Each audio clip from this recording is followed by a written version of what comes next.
Ooh, mama.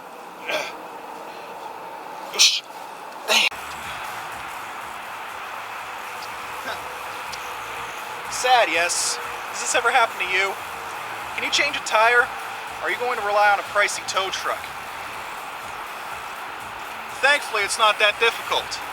Just have to remember a few simple things, especially if you get a flat while driving. First, you should never panic. Just stay calm, hit your emergency lights, and work your way to the side of the road. They'll be located either on your steering column or on your dashboard with this symbol.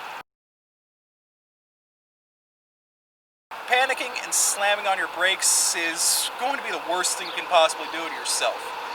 You just gotta stay calm, get to the side of the road, and you want to park on a flat surface. Trust me, it's important. Now that you're on the side of the road, it's time to get to where your spare is kept. The spare is from vehicle to vehicle, but on most cars it's on the bottom of the trunk. Now your vehicle will either have a full-on spare tire, or most likely a temporary tire known as a donut.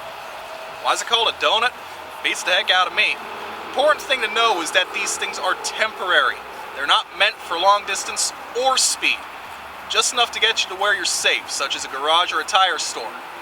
Also, you'll want to make sure that they're fully inflated. They run at higher pressures, usually around 60 psi, and these things wear out really fast whenever they're underinflated.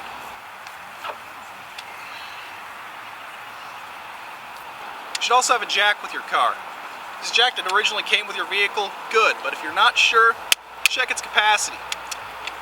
Yeah, this won't help you if you need to check the capacity while you have a flat, so be sure to check beforehand.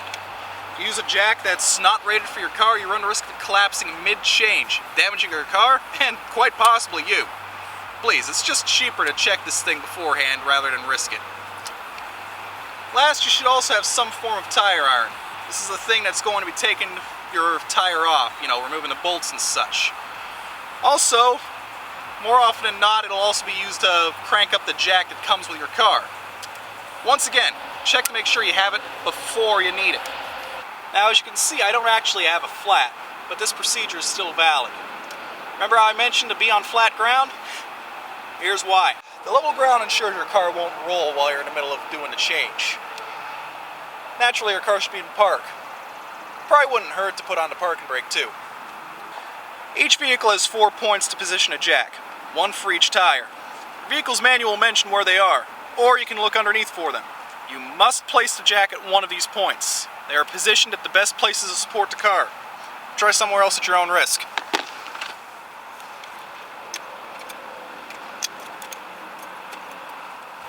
Now, before you raise the car all the way, loosen the nuts on a tire. Try this with the car lifted, and you're going to either roll the tire or roll the car off the jack. Obviously, the latter one's going to be rather bad. Hence why you want to use the weight of the car to hold the tire in place. Just remember, you're only loosening the nuts. You're not taking them off. We don't want to remove the tire while the car is still on the ground.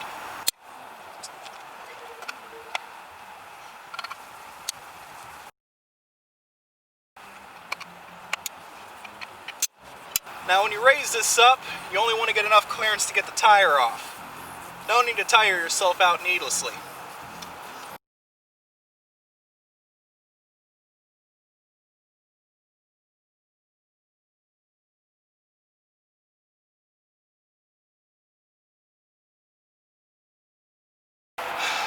Alright, now comes the fun part, putting the donut on. First things first, make sure you're putting it on the right way.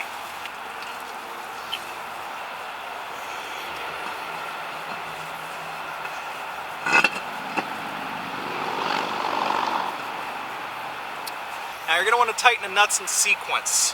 What I mean is that you're going to tighten one nut at a time until it's mostly tight, move on to the next, move on to the next, so on and so forth. This is to ensure that the entire tire is put on nice and even. Alright? You don't want to tighten them all the way. Not yet. Now you're going to want to tighten the nuts in sequence. What I mean is you're going to tighten one until it's mostly tight, move on to the next one, and so forth in sequence. It's to ensure that the tire's on nice and straight. Once they're all flush, but not rock tight, then you're going to move on. You want to save the final tightening for whenever the car is down.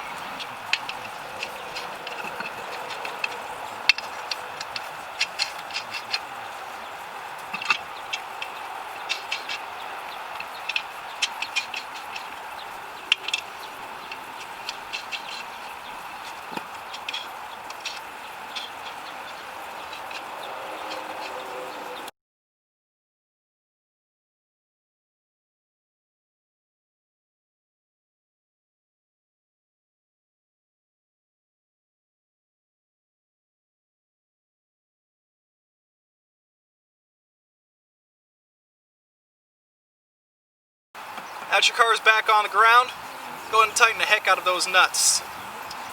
After that, go ahead and put your tire iron, jack, as well as your flat in your trunk, and you're good to go. Just remember, drive slow and avoid potholes. This donut's not that durable.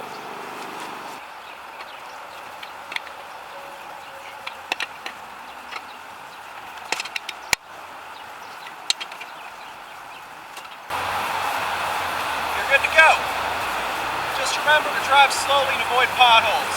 That donut's not meant to last.